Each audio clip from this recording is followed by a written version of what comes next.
Guatemalan or a piping hot Costa Rican. And Danish to go. Some of our best friends. Oh!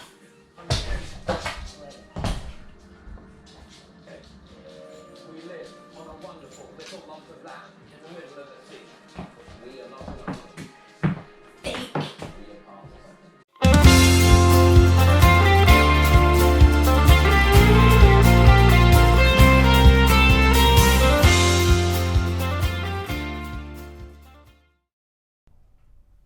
Ladies and gentlemen, welcome to Off Key, episode number 4 of the Boys podcast. Today we have some extremely special guests in with us. I'll just quickly introduce the Torridon Boys that are here. Obviously, long stay. Kenny Lyle is here with his lovely pink jacket on. Still pink, mate. Michael McMillan is here as well, fresh from doggy training cancelled today, so happy days. We also have promoter Kev Wilson in the background, hiding away. You'll see him on the cameras, but he's on mute today. He's a sore throat for singing karaoke last night. And our special guest today is the wonderful Paul, the Asset Nicholson, worldwide professional darts legend. Paul, thanks very much for coming in all the way up from Sussex to be with us today. My pleasure. We're It's great to be here. We're delighted to have you. Tell us, Paul, what brings you to Scotland just now? Well, the Inverness area has been really good to me over the last 10, 11 years, and one of the key figures of Inverness, Gordy Morrison, became a really good friend of mine when I made my TV debut back at the 2008 Grand Slam.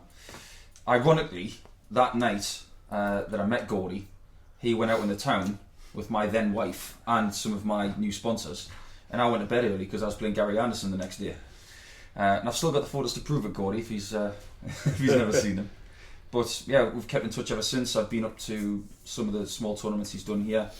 He's got a thing called the Portland Open, which he runs every August, which is a fabulous event. I like to promote that for him, and I like to come up and spend time with him and the friends that I've made here over the last 10 years. Superb. And Gordy obviously works very closely with Kev in the corner, who again is on mute the day. So can we just go wanker, wanker, wanker? He's not allowed to talk back to us, so we'll just call him names all day. Kev and Gordy are one of the top promotion companies up here, and big darts events, big legend events held in the Ironworks as well. So keep an eye out on more stuff coming from Kev and Gordy.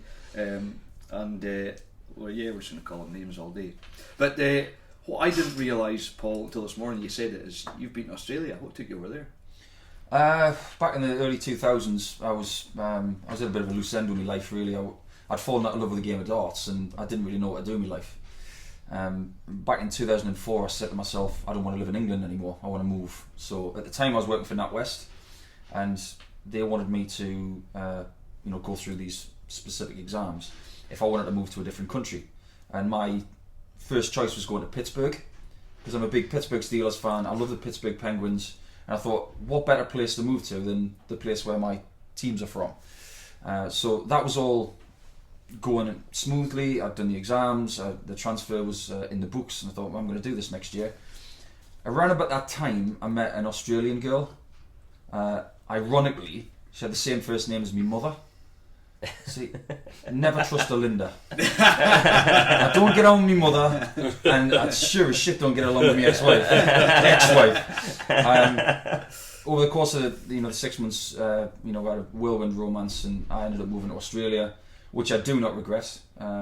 Things were great for a few years, but then everything went tits up, and eventually I moved back to England. But me turning pro within darts coincided with my marriage falling apart.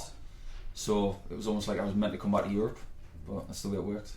And then obviously the career just took off. Tell us your highlights. What was the highlights of your career? The best performances, biggest crowds. What kind of blew you off the stage? Making my debut at the Civic Centre or Civic Hall in Wolverhampton was pretty cool. It was only 1,500 people, but I couldn't believe the noise, and especially when everybody in there was booing me from the first minute. Because I walked in there with sunglasses on, and they had no idea what I was trying to achieve. It didn't help that the dart shirt that I'd actually had made for that debut had a caricature of someone pointing a gun, and the the CEO of the PDC, a guy called Matt Porter, tremendous guy, said, "I'm sorry, Paul, but you can't wear that. We don't want to be seen to promote firearm usage." And I said, "You've got a point there, Matt." So I took that shirt off, and I had to buy a white polo shirt from the PDC's merchandise stand, which I've still got to this day because it was the first shirt I wore on TV. Mm-hmm. First game was against Gary Anderson, of course, who I knew from playing darts in England. I'd known him since the late 90s. And I thought, this is ironic. I come all the way back from Australia and I'm playing a guy I've known for years. But yeah, booed from minute one, and then the image was created. I couldn't really lose it after that. But as far as crowds are concerned, I remember doing an exhibition in Inverness at the Ironworks with Adrian Lewis, Terry Jenkins, John Henderson, Robert Thornton and Mark Webster. I was there. What an unbelievable atmosphere. It is, to this day, the best exhibition I've ever done. Is that right? Because not only did we all play brilliantly that night, we all were very merry, and every single person in there had a blast. It was the best gig I've ever done. If I remember right, I'm pretty sure you came quite close to a 9-darter that night. Yeah, I'm sure you're 1 or 2 darts away from a 9-darter. Yeah, John Henderson likes to tell the story that it was a Friday night, it was a week off the tour, and we all said, well, why don't we just have a great night tonight? And that's the politically correct way of putting it. There were a few local beverages supped. Let's and are you going to paraphrase So I Married an Axe Murderer there? No, let's get past. So essentially, I played against John Henderson in the semi-final that night, averaged 115, and just didn't miss a thing. But I think I was really close to a 9-darter, and I think it was the second or third leg. Yeah, I remember it. Game didn't take very long. But John still likes to tell that story because John's a really good friend of mine. To go off as well, So I Married an Axe Murderer. If we're ever going to do movie reviews, that's a cracker. That's a great recommendation. Heed! I love that. Put it away! Heed. It's like an orange on a toothpick. Every time I talk to John Henderson about that movie, it's just constant laughter. It's just it's a reference point for us. It's and that's a great film. You're speaking about Gary Anderson there. Oh yeah. I haven't actually told you. Before you tell us a story that you mentioned just before we came on, I've got 2 dogs. My oldest dog's named Gary Anderson, and my puppy is named Jockey Wilson. Nice. That's not a lie, by the way. That's deadly That's serious. a great name for a dog, Jockey Wilson. Yeah, Lila's a massive golf fan. But you know Gary breeds dogs, right? Oh, does he? Yeah. He loves his dogs. He's got a remote place down in Somerset, and he loves nothing more than peace and quiet with his family and the dogs. But yeah, he's bred dogs for a few years now. You're a bit of a breed as well, aren't you, Kenny? But you are a big darts fan, weren't you? I mean, I remember years gone by, we'd turn up anywhere, and he'd have his pack of darts with him. You know what, a game of darts? Nah. Well, the usual shout was I'm terrible at darts, absolutely shocking at darts, and I'm trying my best, still aiming for that treble 20, firing it into ones, sometimes 18s. I'm that far away, and all I hear from the back is Bellsy going, "Right, Crotchy, you hold the dart and I'll throw the dart bomb."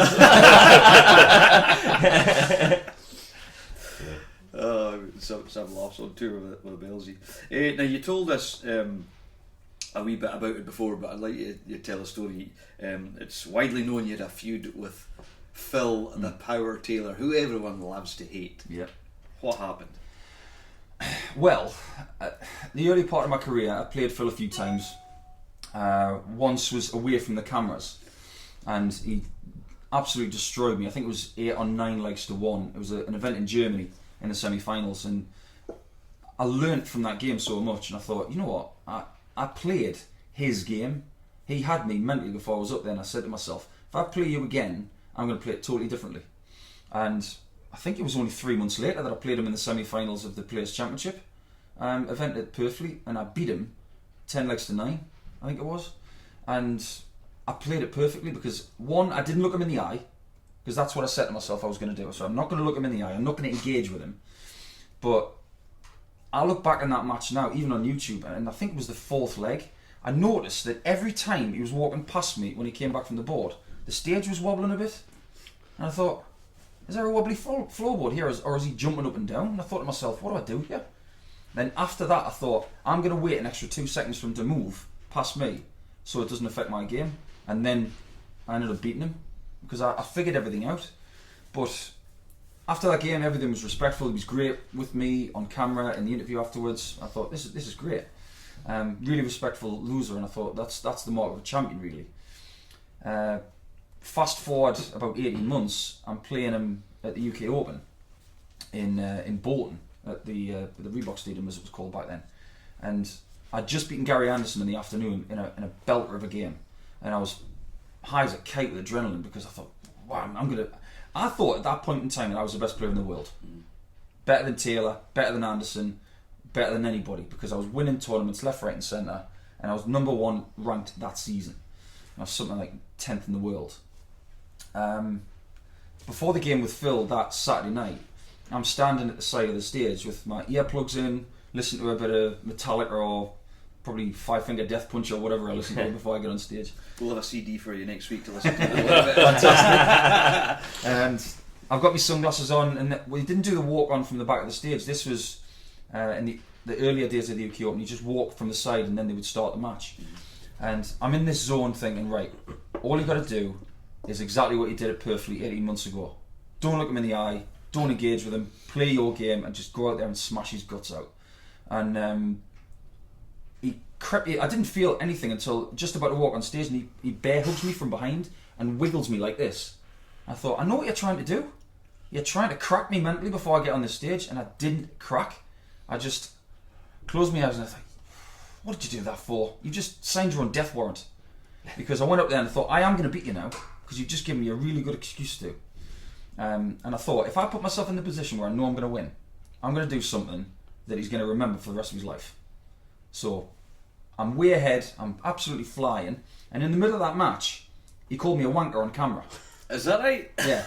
That's what a lot of people don't realise. Now, I think he was reprimanded by the Darts Regulation Authority for that, because you're not allowed to swear on camera. But a lot of people did see it, and I think it did make it to YouTube eventually. But I got wind of it, and I thought, I know I'm going to beat you. It's 8 each, he's coming right back at me, and all I need is one chance. I missed a dart at double 16 for the match, and then he's missed his shot. He didn't give himself a match-winning shot. And I'm sitting on 16 and I'm thinking, well, I know this is going in first dart. I was that confident. I was thinking to myself at the back of the stage, what am I going to do to make you remember this defeat? And I just thought, I've got an idea. I went up, threw the dart. I knew it was in before it even hit the board. I turned around, saw 2,000 people absolutely roaring, and on board 2, which was John Bowles against Dave Chisnell, they'd suspended that match because there was so much drama in ours.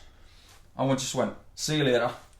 And there was somebody in the front row just had their hand like this, and I just gave them the biggest whiplash of a high five, and I went, have a bit of that. And then I went up to him, I looked him in the eye and I went, thanks for the game. Superb. Yeah, and he didn't like it. He didn't like it. He went to the papers a couple of days later and called me disrespectful. And legend has it, I've heard this from other sources, that in the practice room he was livid. I bet you. Get around. The thing is, as a Scotsman, he went to the papers. He couldn't speak to me face to face. He tried to crack me mentally. I didn't crack. He didn't like it, and he had a bit of a suck about it. That's quite petty, isn't it? Yeah, of course it is. I mean, I get on all right with Phil now. After we've had some battles since then. I've never beaten him again since, funnily enough.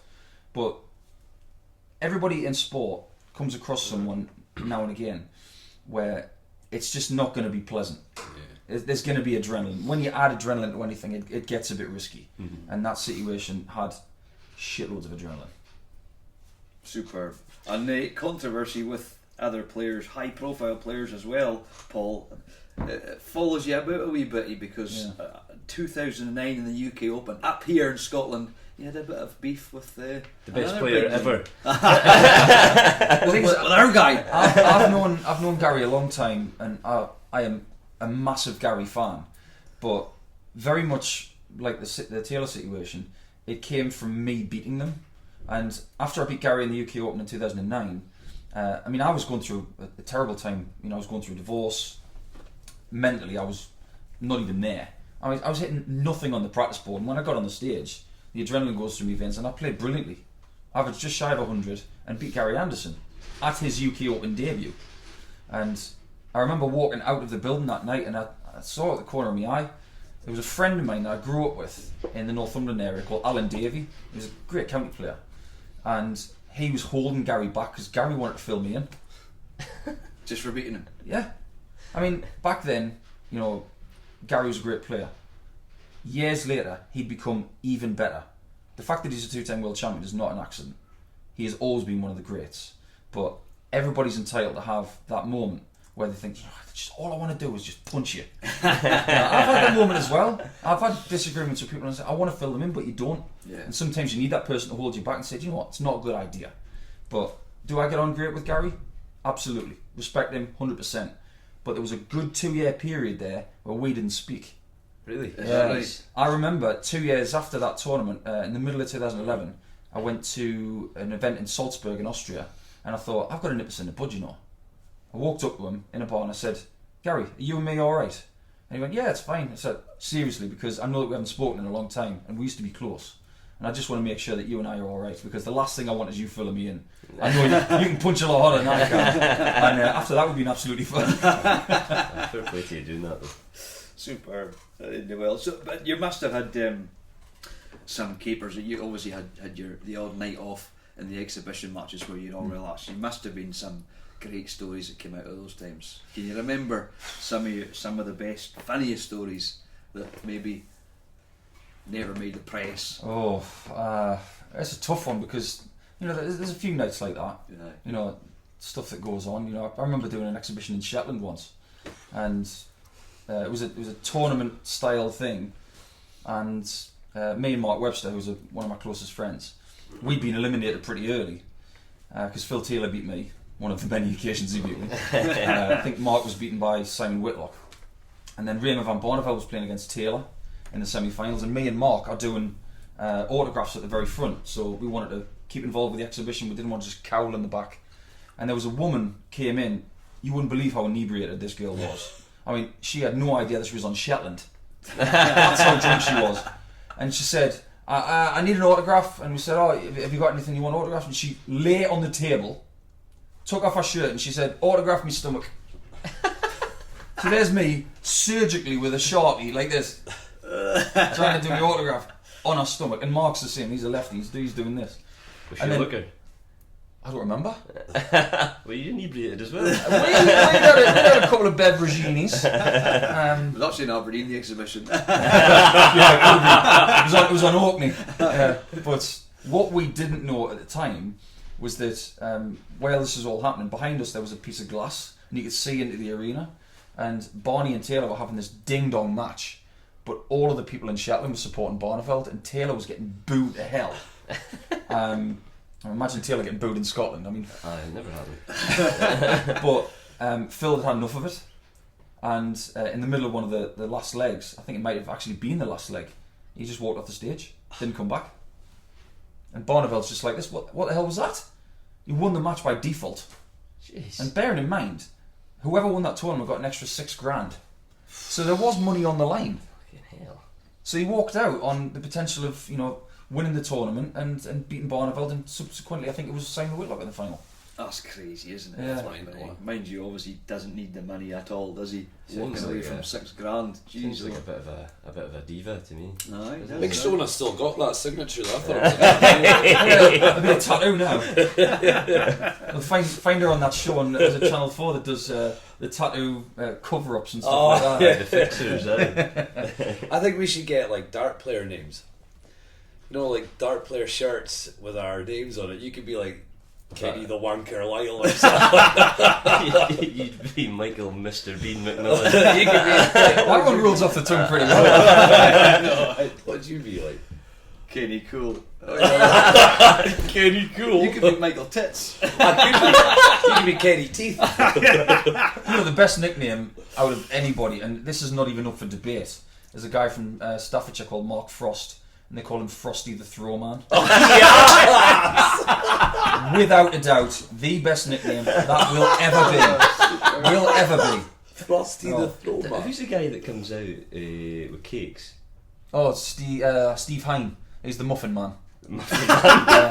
He puts on be a the chef's muff hat. He puts on a chef's hat and apron and he hands muffins out to everybody. That's brilliant. Yeah. I might seen that at a tournament. We could have Kev the mute as well. Alright, Kev, he's still alive over there, pal. Aye, he's still there. I'll tell you one funny story because John Henderson, obviously up in the Highlands, is a legend here, and he's a really good mate. Few dart players went to his wedding, which was a couple of years ago, I think.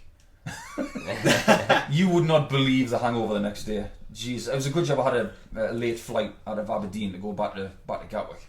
My word. Myself, Justin Pike was there, a good player. Ian White, who's one of the best in the world right now, and Brendan Dolan. Rule number 1 on the tour: do not drink with Brendan Dolan from Northern Ireland. My God, the hangover I had. Ginger ale the next day, it's all I drank. Oh, just to try and get rid of it. But yeah, Brendan's one of those great guys. But do not go pint for pint with him. It'll ruin you. Oh dear. You weren't in the whiskey, were you? No, I was wise to that. When I was younger, I had, you know those times where you think, well, I'll have one of those, and it doesn't make you feel very well. Whiskey for me, the mere smell of it reminds me of nights when I was about 17, 18, and I can't stomach it. Hence why I'm a bit of a wine and a gin guy these days. Tequila. See, if someone opened a bottle of tequila next door, I'd be sick right now. I can't, oh. I got a bottle of tequila actually from Caroline at the Ironworks. They had, I can't remember the make of it, but it was new and they were promoting it, so they got a box of free tequila. So I went in one day and she says, "Oh, take that with you." And I went home and I took the lid off it as well, and I smelled it, but unlike yourself, it doesn't make me sick. So the bottle of tequila is now gone, and it was very quickly gone, but it was beautiful stuff. I need to remember the name of it because is it from Elgin or somewhere up here? Because I think No. Jason next door had a bottle of tequila that was like actually a big kind of square looking yeah, bottle. it didn't. Maybe that's it. Didn't make Is it me. Patron? No, it's not Patron. No. Like I can hack that. I think it's that. What's the stuff you get in the nightclubs? It's been on the shelf for like 19 years. Jose Cuervo and That stuff. stuff. yeah. Oh. Right, bouncing, innit? Petrol. Do you remember we were in Johnny Fox's one night and someone bought tequila? I've never been there. And but it was tequila rose. Do you remember this? It was tequila, right? Oh no! I know what you're gonna say. Well, on pints of lager, right? They're standing there, and there was someone standing there that had a tequila rose, right? And they had their drink. They were supping their pint, and I turned around and there's someone drinking this bright pink pint of Tennent's. They just like, Oh, like, Jesus. and then drank it again. And it's like curdling in the middle of it, like. Who was that? I can't remember it. I can't remember it at all. A tag along. Oh, jeez. Oh, it's funny. Well, obviously, Paul, big Geordie, born and bred Geordie. You've got to be a Newcastle fan. I am indeed. When I was a kid, I'm not ashamed to say this, I didn't really have a team when I was growing up. I just wanted to be. Ah, see? He's right. He's got the right stuff. We've been. See, I want to tell this honestly because I don't want people to come out from my family and say, well, you actually did support Liverpool as a kid. Well, the thing is, I liked other teams. I liked Tottenham because I was a big Chris Waddle fan. I loved the way that Glenn Hoddle played, so I followed them. And I loved Paul Gascoigne as well. They've all gone to Tottenham, haven't they? Yeah. So I saw sense though back in the early 90s. I'm from Newcastle, I should support Newcastle, and that's exactly what I've done ever since. But I'm a sports fanatic. I'm massively into golf, but being a Geordie, you've got to support Newcastle United, thick and thin, and that's the way it is. Definitely. I've been to St James's Park and we were there with Malky for his birthday, and he was presented with this big matchday programme and signed by all the players, and it was one of the ex-players, big centre half, that presented it to him, and he was chuffed. And he was, look at this, look what I've got that you've not got.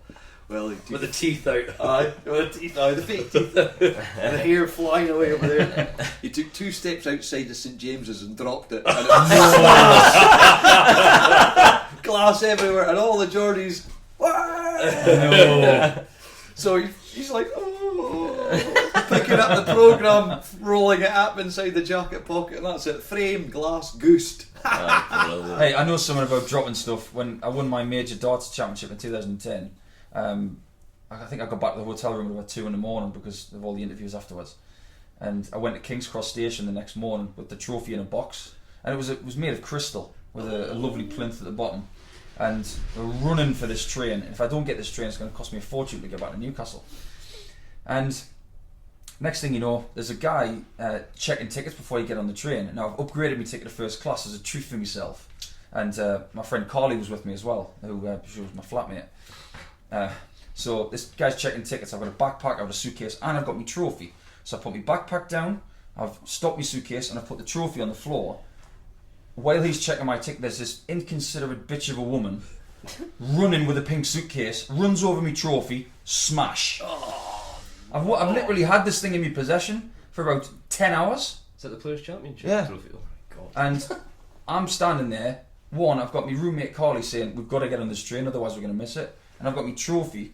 Within 10 seconds, and I'm not embellishing on this, there's an Eastern European cleaner muttering to herself, and she's got a dustpan and brush out, sweeping up my trophy. I was like, that's the remnants of the greatest victory of my life. Can you get It's a another bloody one? dustpan and brush. Unbelievable. Do you get another one?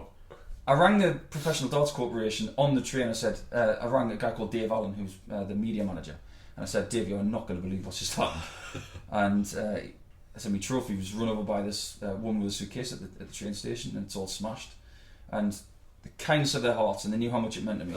They had a replacement, Oh, made, nice on which her, wasn't yeah. cheap. No, I can't It imagine. would have been well into 4 figures to get that Yeah. done. So it was really nice of the PDC to do it Yeah. for me. That's superb. Yeah, that one goes nowhere anywhere anymore. That one Aye. stays where it is on earthquake proof sort of plinth. There's not many darts players can say they've got a major. No, not in the PDC anyway. I No. think that somewhere in the region of 25, 26 guys. Is that right? Yeah. Gee whiz. I think there's sort of like, there's a group of about sort of 4 or 5 that's won the majority of them. haven't Yeah, Phil Taylor, MVG, Raymond van Barneveld, Colin Lloyd, James Wade. They're talking about greats of the game, and the fact that I'm part of that group is pretty cool. I mean, it would have been nice to have got a second one. I still can, of course, but if you're getting more than one, you're generally classed as one of the greats of the game. I mean, look at Darryl Gurney from Northern Ireland. He's won the Grand Prix 2 years ago. He won the Players' Championship finals last year, beating MVG in the final. I mean, he's writing his own script now, and he's top 3 in the world. Great player. Superb. Well, technically, you could say you've got 2, but one only lasted 10 hours. You don't need to tell anyone about the replacement. I could say that. Then again, I mean, I've won other pro events as well. I love social media and the feedback you get from people who haven't got a clue what they're talking about. And I've got these things online at the minute where I'm doing coaching sessions and trying to get people into the game by giving them good technique and good mental awareness and things like that. And you get the odd comment, "What have you ever won?" And my only reply is a snapshot of me holding the trophy. That's what I won. Yeah. Do your facts. Yeah. Do your research before you send me a heckle, because I'll come back tenfold and I'll get you. Have you seen these kids now that are on like Facebook saying, I don't know who this Ozzy Osbourne guy is, but he's going to make it? Like,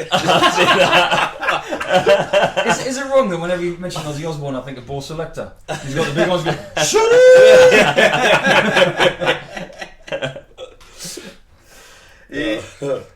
Right now, there's a very heated feud going on between Alan Shearer and Michael Owen. Obviously, you mentioned Liverpool. Michael Owen was a Liverpool great and Man U, but also Newcastle. They Yeah. played together. As a Geordie, what's your take on it? Are you like me, right in the Alan Shearer camp? Well, you have to be, don't you? Yeah. Because let's face it, Michael Owen doesn't have a statue outside of St James's Park, does he? He certainly doesn't. yeah. Does he Yeah. have one anywhere, actually? I'm not exactly sure. I mean, There's little men with big heads that got made. bobbleheads. Bobbleheads, yeah. But Well, my friend Mark Webster actually has done an exhibition at Michael Owen's house. Okay. So I think Mark and Michael get on really well. I've actually met Alan a couple of times from way back, and Alan's he's a bit of a joker. Lee Clark, he's Yeah. from Newcastle. Yeah. I know Lee quite Well, well. he's a manager. Yeah, he's manager of Blythe Spartans now. Oh, is he? My hometown. Oh, really? Yeah, really, it's strange how these things work. But Lee told me once that he had a party at his house with his wife Lorraine and little son Jack, who had just been born. They had him babysat for the night, and they had a party at their house in, I think it was in Darras Hall in Newcastle. And it's all to do. They had the caterer there and loads of drinks set up and stuff. And the first person to throw a pie across the room was Shearer. He's a bit of a joker at heart, but he's a Newcastle legend, isn't he? And as far as I'm concerned, If he wants to throw pies, he can if throw he pies. wants to throw pies, he can throw pies, yeah. But this whole feud, it makes me feel a bit uncomfortable, if I'm honest. Because, let's face it, Michael Owen is an English legend. Yeah. And rightly so, because he's done incredible things in an England shirt. Done amazing things in other people's shirts as well, you know, Real Madrid. I won the European Player of the Year. Exactly. I mean, unbelievable footballer, but having He's a said all brilliant that, commentator. I'm a Newcastle fan as well, and football fan first and foremost. And Michael Owen couldn't have laced up Alan Shearer's boots. There's no Alan Shearer was, for me, the best striker that the English league's ever seen. Maybe Henry could sort of get in a bit, but he's a proper hard man. Michael Owen, great finisher, great player, but if we're talking about who was the better player, like you said, who's got a statue outside the ground and who doesn't? Aye, that's saying that. I was actually, though, sorry to interrupt again, I was looking up just some of his quotes here, and I just thought I'd mention some of them. I haven't read some of these out, so I don't know if they're going to be funny. Footballers these days often have to use their feet. Maybe not Thierry Henry on occasion. Blackburn have got two strikers on, and they're both playing up front. That's a good one. Right, I'll go one more. This is the one that you mentioned earlier That's on. my favourite. Like. Which team scores more goals usually wins? Oh, superb. There's more there. Like, if we get stuck, I'll go back to it. Oh, yeah. The thing is, it doesn't work out for everybody at every club, does it? You think about, Michael Owen at Newcastle hasn't worked out. What's another? I mean, they talk about Pogba at the minute. You know, is he happy at Manchester United? Should he have gone back to Juventus? Probably. It just doesn't work out for everybody. And as far as I'm concerned, I think Alan knows that he's held in this esteem at Newcastle United, and anybody who disrespects that shirt, he's gonna get his back up, which is fair enough. And I think when Michael Owen started talking about the fact that Shearer might have gone to Liverpool, I thought you don't have to go that deep, man. Everybody's allowed to disagree now and again, but bring your dirty laundry up in a book. It's happened with other people. I think when Ian Poulter brought out his book, he was talking about other golfers and things like that, and that's fine. But let's face it, with the social media that we have now and all these different forums, especially as they're both pundits, there's going to be a clash, isn't there? Yeah. I'm sure at some point these guys will probably sit and have a beer and work it out. But right now it's a case of you have to be in a camp, don't you? Yeah. You have to think, right, you've got to choose Michael Owen, you've got to choose Alan Shearer. But to do it in a book though, people must, when they're writing their book, have a beef list. Someone going to address in this Who am I book. gonna nail? But the thing is, there's always going to be speculation, especially with the top players. And there's been speculation about Shearer going Liverpool, Man United, Chelsea, Arsenal, everywhere. Flipping heck, when I was young, there was speculation about me going to Ross County, Cali, Rangers. No, Celtic. there wasn't. Yeah. Well, I was just in my bedroom. I'm not going to write a book about it. Thing is, there's speculation about players going everywhere. The story goes about Gaza. He was going to sign for Manchester United. Alex Ferguson went on holiday, and by the time Alex got back, he'd signed for Spurs. Everybody's got a story in football about where they could have gone. I think this whole Liverpool thing with Shearer is probably blown out of proportion. Yeah. Alan Shearer could have gone anywhere he wanted. Now, if you look at someone like David Platt, for instance, he did go everywhere. He went to Barry, he went to Arsenal, he was at Aston Villa, he was all over the shop. Look at how many clubs Clive Allen had back in the 80s. Spurs, all the other clubs. Yeah. Do we respect Alan Shearer for staying at Newcastle? Absolutely. Could he have gone anywhere he wanted? Absolutely. Yeah. At the end of the day, certain people want to play for one club. Alan wanted to play for Newcastle. Matt Letizia wanted to play for Southampton. Ryan Giggs wanted to play for Manchester United. Some of the most well-respected players, though, by staying at the same club. I love a guy who stays Arsenal. at. If you genuinely want to play for a club, and they come in for you, you will go there. In my opinion, Eden Hazard wanted to play for Real Madrid. He went to Real Madrid. Yeah, definitely. It's pretty simple. Yeah. You want to play for a club that you want to play for. Well, you look at even Kieran Tierney. in Scotland. I mean, he was Celtic fan from birth. He played from God knows what age, really, really young age, and then an outrageous offers come in from Arsenal. He has no choice. If he wants to progress his career the same way as Andy Robertson has done, he had to take that move. Yeah. And then you've got idiots coming up and saying, "Oh, you're not a real Celtic man. You're not a real Celtic man." It's like, don't talk shit. Yeah, that's passion. Aye. A wee story midweek, continuing the football thing, but more about rivalries. You got your Celtic Rangers, Old Firm rivalry, Newcastle, Sunderland, hatred everywhere. Yep. Hibs, Hearts, Tottenham, Arsenal. Cali County. But Cali County, this is where the story is. I bumped into Scott Gardner, who's been taken in at Cali Thistle as their new CEO, and he told me, he says, I couldn't believe it. I've worked for Rangers, we hated Celtic, and vice versa. I've worked for Spurs, we hated Arsenal. I've worked for Hearts, we hated Hibs. I came up here and I thought, we'll hate County. And within 4 weeks, Peter Swanson, a director at County, phones Scott. He says, Scott, I heard you're living in the hotel and you're struggling to get a flat. I've got a flat for you. Come down and see me. So a Ross County director has phoned the top man at Cali and said, look, I know you're struggling for a place, come down and see me. So he now lives above Peter Swanson. No way. And goes down for a dram or every now and again. Now, if that doesn't break the trend of club rivalries, what are they going to does? be next? Inverness, Ross County United, Thistle. That'll never happen. Have you ever heard the joke about the Geordie and the Mackem? And I'm saying Mackem with affection because I can't stand Sunderland. They've just come out of the Derby game and it was 1-1, and there's the Mackem and the Geordie are fighting outside of St James's Park, and all of a sudden this genie appears and says, "Come on, lads, will you just stop fighting?" He said, "No, we hate each other. We're going to keep fighting." And he says, "Right, I'll give you both one wish if you'll just stop fighting." And he says, "All right then." And then the Mackem says, "Right, I'm going first." And he says, "Go on then, you Mackem." He says, "I want you to build a 50-foot wall around Sunderland so none of these Geordie twats can get in." He says, "Right, there you go. Out comes this 50-foot wall. Sunderland is inside this 50-foot zone." And the genie says, "Right, Geordie, what do you want is your wish?" And he says, "Fill the fucker full of water."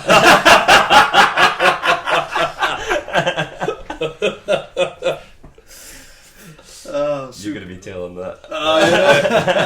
You can adapt that joke to any football clubs. Any football clubs. That'll be the Ross County Cali joke. Paul, do you have any dogs? I've had dogs my entire life. I don't have one at the moment, but my fiance's sister's got a new golden Labrador. It's absolutely sensational dog. I was looking after it a couple of weeks ago, and I just didn't want to hand it back. But I absolutely love dogs, and I'd love to have one because I'm moving house again next year. I think when we put down some roots, I think we're looking to get one. So I'm not sure what we're going to get though. I like the idea of getting a Labrador myself because that's what I've had before, but it all depends on what she wants really.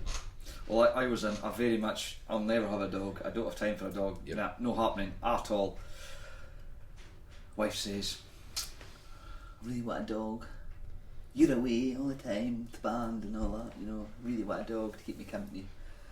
I thought, okay, that's fine, get the dog. So the dog came and I'm still a bit sceptical. And within about 5 minutes, "Oh, I want a dog! The dog's fine! I want a dog!" And we've got a Labradoodle. Yeah. And the boys have all got dogs now as well. In fact, you were first to get a dog, were you? With I think so. with Gary. I got Gary first, and again it was much the same idea. It was my girlfriend Jess was desperate for a dog, and I got the dog, and I was like, right, don't want to ever see that thing again, keep it away from me, sort of thing. And now I love the thing more than her. There's definitely a pattern here because I swore blind I was never having a dog, categorically not. And then had to drive to England to get this thing, and on the way down I was like, I'm going to turn around. I can't think of anything worse than having a dog yet. And then got to the place and the guy was like, "There's your dog." And I was like,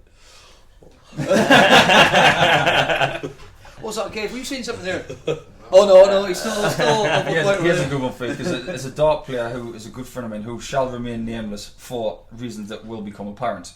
He said to me once, because he got a new dog, "Do you know what? I really, really like my wife, but I love my dog." And he calls his dog by if I say the name, it's actually going to let the cat out of the bag, so I shouldn't say it. But yeah, we always tease him about that. Let the dog out the back. Well, have you ever been to Stornoway, Isla Lewis? Have you ever been over there? No, I've been. I spent about 10 minutes in Orkney once on a plane on the way to Shetland. I've been to Shetland 3 times. Absolutely love it. I can't get enough of that place. It's really quiet, air's clean, gorgeous scenery. Really nice darts community there as well. But I've never been to Stornoway. Well, Stornoway, there's quite a few butchers over there who lay the claim to have the best black pudding. You ever tried black pudding? Many times, yeah. Aye, well, Charlie Barley is the famous one. Wait, you're not going to tell me it's made a dog or something now, are you? Oh, is it Korean? Why'd you get this from dogs like that? Some oatmeal, some Labrador. Well, they also do beautiful lasagnas, steak pies, curries. So every time we're over, the family are over, we'll stock up, fill the car with boxes of the stuff. So I came home one night, I've got a Charlie Barley's lasagna in the fridge. You beauty, that's getting destroyed tonight, right? So I had the dog, so right, Lucky, come on, in we go. So fired the oven on, prepared the lasagna, pushed it to the back because he's a wee bandit, like you can get up on the counter. Pushed it to the back on a tray, went and did some housework. Believe it or not, I do some. And 5 minutes later, came back to put it in the preheated oven. The wee bandit had scoffed the entire thing. He'd reached over to the back of the counter, clawed the tray over, destroyed it in a matter of 5 minutes. My sister used to have an Argentinian Mastiff, big dog, black and white thing. It could talk. It could actually say the word curry. An amazing dog. It was called Kaiser. What a brilliant name for a dog. And I was looking after this dog years ago, must have been 18 years ago. And me and my girlfriend at the time, we'd ordered a pizza, and I literally left this pizza with the top open 20 seconds. In the 20 seconds, Kaiser had eaten the pizza, half the box, and 2 CDs. It's a good job. It's a good job those CDs didn't belong to me. It'd be great if one of the CDs was the Baha Men. Asking its own question, who let the dogs out? That dog would eat anything. He's brilliant. Superb. Well, our time's almost going actually, but we need to obviously mention this is the last podcast we'll have before our new album is out on Friday the 20th. The album Break the Chains hits the worldwide charts. We're going to number 1, aren't we? You can just feel it, can't you? Number 1 in my waters. We're going number 1 in Bewley and number bag it all everywhere else. So it's out on Friday. We're a wee bit panicky actually because hard copy there's been a bit of a delay in Holland in the production plant, so we're crossing fingers, toes, dog's legs, whatever, that it's going to arrive on the Friday. You need to do that thing, in YouTube videos with a lot of that. I've got an album coming out. Click here. I'll put a link. I'll tell you what, you can do that. I don't know how to do it. So that's happening next week. We're away off to Troon tonight, to live at Troon. It's a festival we've never been there. It's our last festival of the season, and then it's all about an album tour next year. So happy days. Paul, I'd like to thank you massively for coming in. Thanks for having me. And getting the crack with the boys. We're delighted you had the time to pop in. Kev, thanks very much for taking Paul in and for taking yourself in. Your crack has been superb today. Best ever. Just keep that mute button on, boy. And obviously Michael, Kenny, myself. This has been Off Key podcast number 4. We'll see you soon. Break the chains, ladies and gentlemen. The asset, Paul Nicholson.